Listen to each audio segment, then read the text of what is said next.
બનાસકાંઠા જિલ્લામાં supreme court દ્વારા SC/ST અનામત મામલે કરાયેલા નિર્ણયનો વિરોધ કરવામાં આવ્યો છે। આદિવાસી સમાજના લોકોએ આજે ભારત બંધનું એલાન આપ્યું હતું, જેના પગલે જિલ્લામાં બંધની અસર જોવા મળી હતી। સંપૂર્ણ બંધ પાડીને આદિવાસી સમાજના લોકો રેલી નીકાળી કલેક્ટર કચેરી ખાતે પહોંચ્યા હતા અને કલેક્ટર કચેરીએ આવેદનપત્ર આપી પોતાનો વિરોધ નોંધાવ્યો હતો।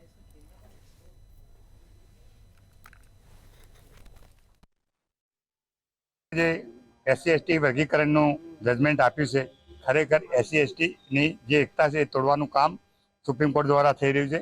એટલે અમારે SC/ST ની એક માંગણી છે કે આ જે જજમેન્ટ છે એને તાત્કાલિક રદ કરવામાં આવે અને સંસદમાં એનો 18નો કાયદો લાવવામાં આવે। જાતિ અનુસૂચિત જનજાતિ માટેનું જે વર્ગીકરણ કર્યું છે સુપ્રીમ કોર્ટે તો જે જજમેન્ટ છે નાબૂદ કરવા માટે આજે અમે મહેરબાન કલેક્ટર સાહેબ બનાસકાંઠા ને અનુસૂચિત જાતિ ને અનુસૂચિત જનજાતિએ આવેદનપત્ર આપ્યું છે। વર્ષોથી અનુસૂચિત જાતિ પર અત્યાચાર થાય છે, હજુ સુધી અમને કોઈ પણ તકની લાભો મળ્યા નથી। અમે પછાત છીએ, અતિ પછાત છીએ અને મહેરબાન સુપ્રીમ કોર્ટે જે કંઈ જજમેન્ટ આપ્યું છે એ તાત્કાલિક અસરથી એ નાબૂદ કરવા માટે આપ સૌને મારી વિનંતી છે।